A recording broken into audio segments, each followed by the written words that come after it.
Bismillahirrahmanirrahim. Dear students, welcome to Software Project Management.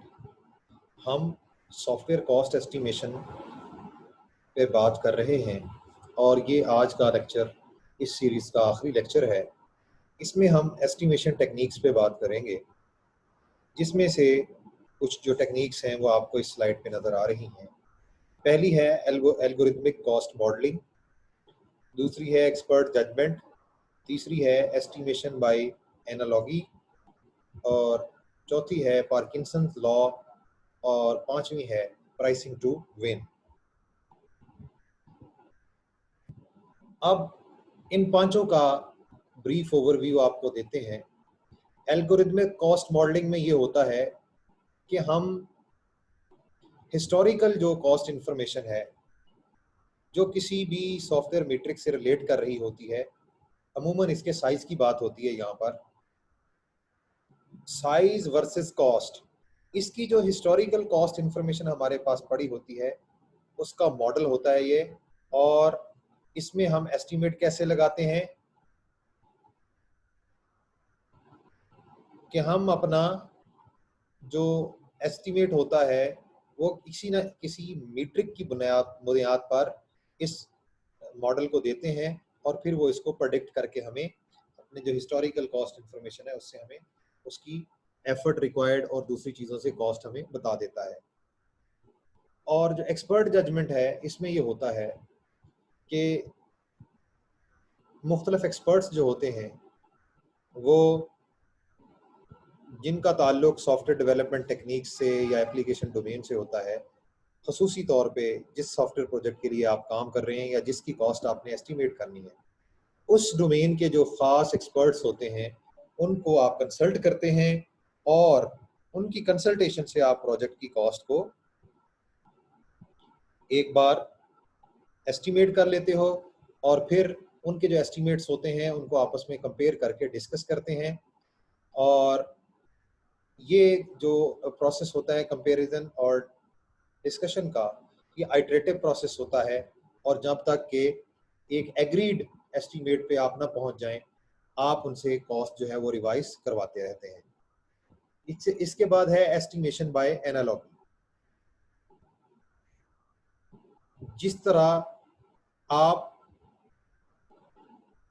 एक information से दूसरी इंफॉर्मेशन की एनालॉजी जो है वो बना लेते हैं, इसी तरह से आप एक जैसे जो प्रोजेक्ट्स हैं, similar project same application domain के लिए जो पहले से मुकम्मल हो चुके हैं, उनके साथ आप एनालॉगस करके कॉस्ट को आप निकालने की कोशिश करते हैं, क्योंकि सेम एप्लीकेशन डोमेन पर और सेम जो प्रोजेक्ट्स हैं जो पहले इससे मुकम्मल हो चुके हैं उसको आप उसकी कॉस्ट को देखते हैं और करंट जो सिचुएशन है उसको भी मद्देनज़र रखते हुए आप कॉस्ट को एनालॉगस करके कंपेयर कर लेते हैं। इसके बाद है पार्किंसंस लॉ। पार्किंसंस लॉ जो है वो ये कहता है कि हमारा जो काम है वो एक्सपेंड हो जाता है कि जितना हमारे पास वक्त है उस अवेलेबल वक्त तक हमारा काम एक्सपेंड हो जाता है, और कॉस्ट जो है वो हम अपने अवेलेबल रिसोर्सेज को देखते हुए निकालते हैं, ना कि मारूजी तौर पे हम अपनी असेसमेंट के ज़रिए निकालें। और अगर मिसाल के तौर पे सॉफ्टवेयर 12 महीनों में डिलीवर होना है और 5 लोग हमारे पास अवेलेबल हैं, तो बेसिकली हम 60 पर्सन्स जो हैं पर मंथ के हवाले से इसकी एफर्ट जो है वो कैलकुलेट करेंगे। उसके बाद है प्राइसिंग टू विन।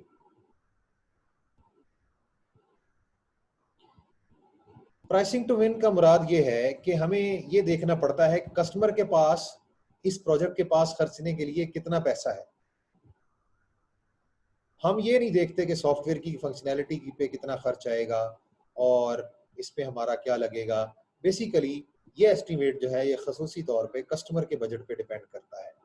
तो ये जो 5 एस्टिमेशन टेक्निक्स हैं वो आपके सामने उनका मैंने एक ओवरव्यू रखा है। अब प्राइसिंग टू विन जो है इसको देख लेते हैं।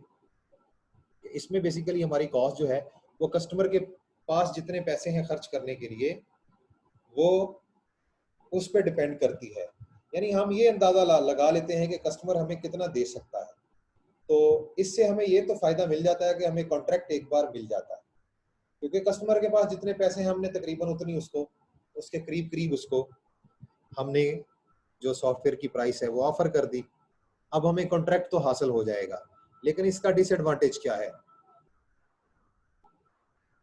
इसका डिसएडवांटेज ये है कि कस्टमर जो है, हो सकता है कि जितना काम आपको करना है वो बिल्कुल एक्यूरेटली उस कॉस्ट को रिफ्लेक्ट ही ना कर रहा हो जो कस्टमर से आपने मांगी है।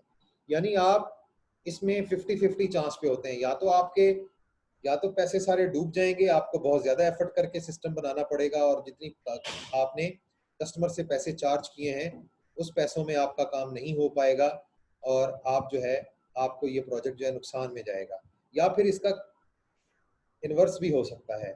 इसका इन्वर्स ये हो सकता है कि कस्टमर ने आपको जो पैसे दिए हैं, काम उससे कहीं कम आपको करना पड़े। लिहाजा दोनों भी इसमें प्रोबेबिलिटीज होती हैं।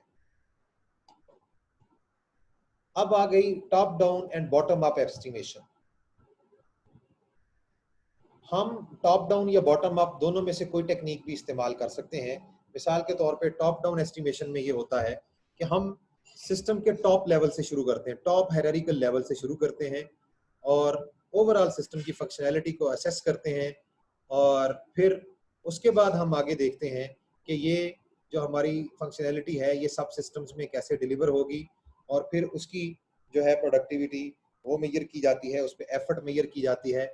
यानी हम हायरार्किकल लेवल्स में टॉप से नीचे की तरफ आते हैं और अपनी कॉस्ट को एस्टिमेट करते चले जाते हैं। जबकि इसका दूसरा तरीका ये है कि हम बॉटम अप आएँ, हम कंपोनेंट लेवल से स्टार्ट करें और हर कंपोनेंट की पहले जो एफर्ट रिक्वायर्ड है उसको एस्टिमेट करें और उसके बाद उनको फिर आपस में ग्रुप करते हुए हम फाइनल एस्टिमेट तक पहुंचे। तो ये है top down and bottom up estimation.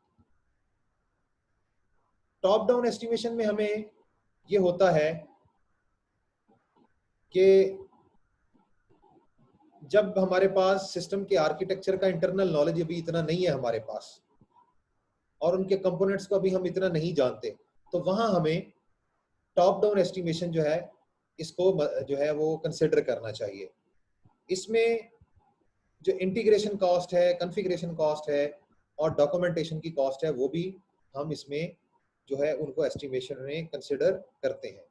लेकिन इसमें मसला ये होता है कि हम अपने सिस्टम को एक ब्लैक बॉक्स की तरह व्यू कर रहे होते हैं, तो हो सकता है कि हमारे जो लो लेवल टेक्निकल प्रॉब्लम्स हैं उनको जब हल करने की बारी आए तो हम हो सकता है कि इसको अंडर एस्टिमेट कर जाएं टॉप डाउन अप्रोच में और हम उनको उस कॉस्ट को शामिल ही ना कर पाएं। जबकि बॉटम अप एस्टिमेशन में हमें बॉटम अप एस्टिमेशन फ़ायदा तब देती है जब हम सिस्टम के आर्किटेक्चर और कंपोनेंट्स से बहुत अच्छी तरह वाकिफ हों और हमें पता हो कि इसके कंपोनेंट्स और जो आर्किटेक्चर है ये कैसे बनेगा और कैसे ये आपस में इंटीग्रेट होंगे। तो इससे हमें जो डिटेल्ड डिज़ाइन है किसी भी सिस्टम का उसकी एक एक्यूरेट जो एस्टिमेशन है वो मिल जाती है। लेकिन इसमें फिर मसला ये है कि हम बॉटम से चूंकि शुरू कर रहे हैं तो इसमें जो हमारी डॉक्यूमेंटेशन की और इंटीग्रेशन की और कॉन्फ़िगरेशन मैनेजमेंट की कॉस्ट्स हैं वो बाज़ दफ़ा इग्नोर होने के चांसेस होते हैं। एस्टिमेशन मेथड्स अभी तक जो डिस्कस किए गए हैं हर किसी की अपनी अपनी स्ट्रेंथ्स और वीकनेसेस हैं। एस्टिमेशन जो है किसी एक मेथड पर आपको नहीं करनी चाहिए, इसको एक से ज़्यादा मेथड्स पर करना चाहिए और हो सकता है कि एक से ज़्यादा मेथड्स आपको सेम रिजल्ट्स ना दें। तो फिर आप ये देखें कि अगर आपको सेम रिजल्ट नहीं मिल रहा तो क्या आपके पास सिस्टम की इंफॉर्मेशन नाकाफ़ी तो नहीं है? क्या आप कहीं नाकाफ़ी मालूमात पर तो एस्टिमेशन नहीं कर रहे? और आपको करेक्ट और एक्यूरेट एस्टिमेट्स के लिए ये है कि आपको कोई ना कोई एक्शन ज़रूर लेना चाहिए। ये प्राइसिंग टू विन वाली खुसूसी तौर पर इसके बारे में ये अलर्ट किया जाता है आपको कि ये कभी कभार ही अप्लाई होती है जब आपके पास जो है इस तरह की सिचुएशन बन जाए कि आपको कोई भी कॉन्ट्रैक्ट है वो विन ही करना है, तो फिर आप इस मेथड को अपना सकते हैं। जैसे मैंने आपको कहा कि ये अनइथिकल और अनबिजनेस लाइक लगती है, ये नॉन प्रोफेशनल अप्रोच लगती है कि कस्टमर के पास कितना पैसा देने के लिए बस आपने वो आपको उनको बता दिया कि इतना खर्चा होगा आपका। तो जब आपने कस्टमर से आपने कॉन्ट्रैक्ट तो ले लिया, उसके बाद जब डिटेल इन्फॉर्मेशन आपके पास थी ही नहीं, आपके पास कोई स्ट्रेटजी ही नहीं थी, प्रोजेक्ट की कास्ट जो है, अब ये प्रोजेक्ट की कास्ट जो है ये कॉम्प्रोमाइज हो चुकी है। हो सकता है कि जो मुख्तलिफ कंस्ट्रेंट्स होते हैं कॉस्ट पे वो इग्नोर हो गए और आपकी प्रपोज्ड कॉस्ट जो है उसने उनको अकाउंट ही फॉर ही नहीं किया। अब डिटेल्स स्पेसिफिकेशन में जाके आपको निगोशिएशन की ज़रूरत पड़ेगी, जो कि कस्टमर आपसे नहीं करेगा। उसके बाद है एल्गोरिथमिक कॉस्ट मॉडलिंग। ये बुनियादी तौर पे मैथमेटिकल फंक्शंस को बुनियादी तौर पे बेस करता है, जिसमें effort is equal to A into size to raise to the power B into M. A क्या है? ये ऑर्गेनाइजेशन डिपेंडेंट कांस्टेंट है, हर ऑर्गेनाइजेशन का अपना अपना कांस्टेंट होगा। बी जो है ये बुनियादी तौर पे डिसप्रोपोर्शनेट एफर्ट जो है जो लार्ज प्रोजेक्ट्स के लिए होती है, ये उसको रिप्रेजेंट करता है। और एम जो है ये प्रोडक्ट प्रोसेस और पीपल एट्रीब्यूट्स की जो मल्टीप्लाइंग फैक्टर है ये उसको रिप्रेजेंट करता है। तो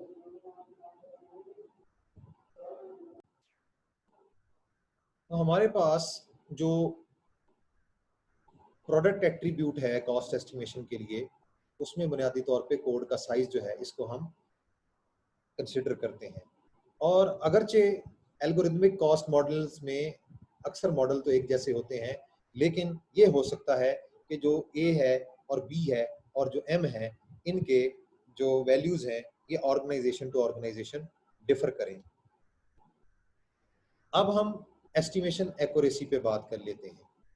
किसी भी सॉफ्टवेयर का साइज जो होता है ये सिर्फ उसी वक्त पता चलता है जब वो हम उसको फिनिश कर लेते हैं, क्योंकि इसमें फाइनल साइज को बुनियादी तौर पे जो इन्फ्लुएंस करने वाले फैक्टर्स होते हैं वो कई होते हैं। जैसे प्रोग्रामिंग लैंग्वेज है, सिस्टम कैसे डिस्ट्रीब्यूट होता है और इसकी जो कंपोनेंट्स हैं वो कैसे कैसे इस्तेमाल किए गए हैं। और इससे ये होता है कि हमारी एस्टिमेशन जो है ये बेसिकली एक इंक्रीमेंटल अप्रोच के तौर पे हम इसको देखते हैं कि जैसे जैसे डेवलपमेंट का प्रोसेस आगे बढ़ता है, हमारा जो कॉस्ट का एस्टीमेट है, साइज का एस्टीमेट है, ये भी एक्यूरेट होता चला जाता है। जैसे ये कि आप देखें बुनियादी तौर पे हम ये वाई एक्सिस पे जो है वो साइज को दिखाया गया है, जबकि हमारे एक्स एक्सिस पे ये जो टाइम लाइन है इसको दिखाया गया है। तो जैसे जैसे हमारी टाइम लाइन आगे बढ़ रही है तो हमारा जो साइज है उसका एस्टीमेट भी हमें जो है वो मिल रहा है, जबकि शुरू में ये देख लें आप कितना ये आपस में जो है ये फार अपार्ट हैं दोनों इसके एजेस। उसके बाद कोकोमो मॉडल जो है इसकी हम बात करते हैं। ये बहुत मशहूर मॉडल है जो कि प्रोजेक्ट एक्सपीरियंस पे बेस्ड है और ये बड़ा वेल डॉक्यूमेंटेड और इंडिपेंडेंट मॉडल है और ये किसी भी स्पेसिफिक सॉफ्टवेयर वेंडर के साथ ये एसोसिएटेड नहीं है। इसको 1981 में इसका इनिशियल वर्जन जो है वो कोकोमो 81 जो है ये पब्लिश हुआ था और इसको फिर इसमें डिफरेंट वेरिएशंस आई और कोकोमो 2 जो है ये इस वक्त मार्केट में आपको अवेलेबल है। कोकोमो 2 क्या करता है? ये सॉफ्टवेयर डेवलपमेंट और रीयूज की डिफरेंट जो अप्रोचेज हैं इनको कंसिडर करता है। ये प्रोजेक्ट की कम्प्लेक्सिटी में 3 लेवल्स देखता है। अगर आपका सिंपल प्रोजेक्ट है, मॉडरेट है या एम्बेडेड है। अगर सिंपल प्रोजेक्ट है तो इसके पास एक फार्मूला है 2.4 into KDSI raise to the power 1.05 into M। ये वही फार्मूला है जो आपने एल्गोरिथमिक कॉस्ट मॉडलिंग में देखा। इसमें ए फैक्टर 2.4 है, साइज इसमें ये है, ठीक है, और इसमें जो बी फैक्टर है वो ये है और एम जो है ये बेसिकली हमारा प्रोडक्ट पीपल और प्रोसेस का मल्टीप्लायर फैक्टर है। और मॉडरेट जो हमारे प्रोजेक्ट की कम्प्लेक्सिटी है उसके लिए यही जो फैक्टर है ये 3.0 हो गया ए और जो बी है वो 1.12 हो गया। और जो एम्बेडेड सिस्टम है उसके लिए हमारा ए जो है वो 3.6 हो गया और B 1.2 हो गया। तो कम्प्लेक्स प्रोजेक्ट्स जो हैं उनके जो पार्ट्स होते हैं ये स्ट्रांगली कपल्ड होते हैं, लिहाजा इनमें हमारे फैक्टर्स जो हैं ये मल्टीप्लिकेशन के हवाले से बढ़ गए हैं, तो इसमें कॉस्ट भी बढ़ गई है। कोकोमो 2 जो है ये बुनियादी तौर पे कोकोमो 81 जो है ये वाटरफॉल प्रोसेस मॉडल जो है उसको बेस करते हुए बनाया गया था स्क्रैच से, और उसके बाद बहुत सारे जो मॉडल्स हैं वो प्रपोज हुए, लिहाजा कोकोमो जो है वो डिफरेंट अप्रोचेस जो सॉफ्टवेयर डेवलपमेंट की है कोकोमो 2 उनको भी मद्देनजर रखता है। कोकोमो 2 जो है ये कुछ सब मॉडल्स की रेंज भी इसको मुतारफ करवाता है। सब मॉडल्स इसमें कौन कौन से हैं? एप्लीकेशन कंपोजिशन मॉडल है, अर्ली डिजाइन मॉडल है, रीयूज मॉडल है और पोस्ट आर्किटेक्चर मॉडल है। एप्लीकेशन कंपोजिशन मॉडल से मुराद ये है जब हमारा सॉफ्टवेयर जो होता है वो पहले से बने हुए पार्ट्स से आप कंपोज करते हैं, तब इसकी एस्टिमेशन और तरीके से होती है। अर्ली डिज़ाइन जो मॉडल है इसमें हमारी रिक्वायरमेंट्स तो अवेलेबल होती हैं लेकिन डिज़ाइन अभी स्टार्ट नहीं किया होता, तब ये अर्ली डिज़ाइन मॉडल हम एस्टिमेशन के लिए इस्तेमाल करते हैं। इसी तरह जो रीयूज मॉडल है वो जब हम रीयूजेबल कंपोनेंट्स को इंटीग्रेट करने के लिए ज़्यादा काम करते हैं तो उस वक्त इसको हम रीयूज मॉडल को इस्तेमाल करते हैं। जो पोस्ट आर्किटेक्चर मॉडल है इसमें ये होता है कि सिस्टम आर्किटेक्चर एक्चुअली जब एक बार बन चुका, अब हमारे पास सिस्टम की इंफॉर्मेशन चूंकि ज़्यादा अवेलेबल है तो हम पोस्ट आर्किटेक्चर मॉडल को यूज़ कर सकते हैं।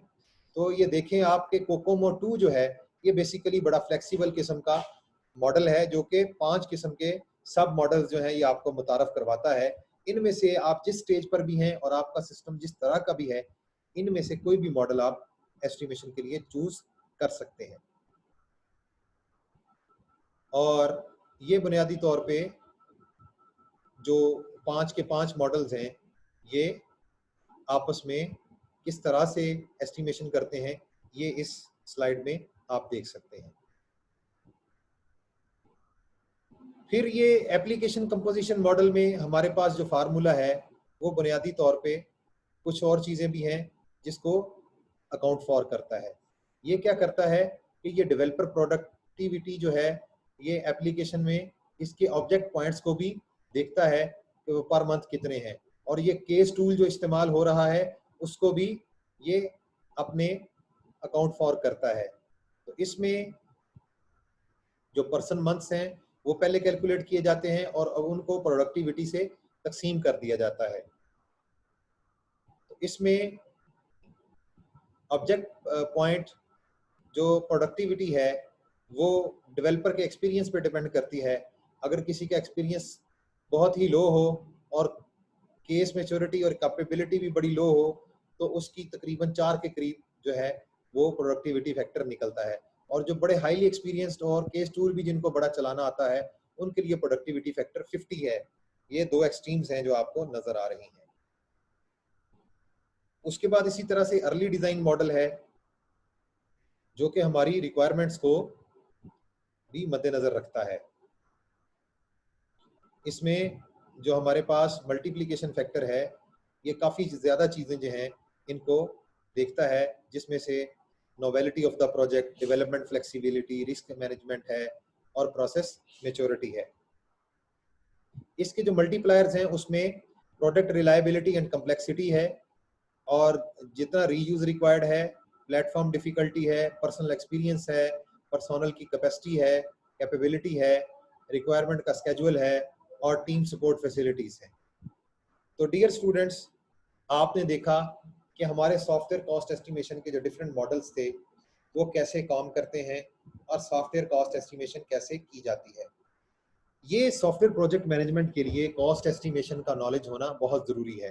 बाकी इसका लिटरेचर आपको मिल जाएगा जो कि कॉस्ट एस्टिमेशन से मुतल्लिक बहुत ज़्यादा इस पे काम किया गया है, आप इसको मज़ीद भी एक्सप्लोर कर सकते हैं। सॉफ्टवेयर कॉस्ट एस्टिमेशन से हमारे कोर्स में इसका ओवरव्यू देना ही जो था वो मकसद था। तो सॉफ्टवेयर कॉस्ट एस्टिमेशन से आज के लिए इतना ही। इंशाल्लाह नेक्स्ट टाइम हम एक नए मौजू के साथ हाज़िर खिदमत होंगे। तब तक के लिए अल्लाह हाफ़िज़।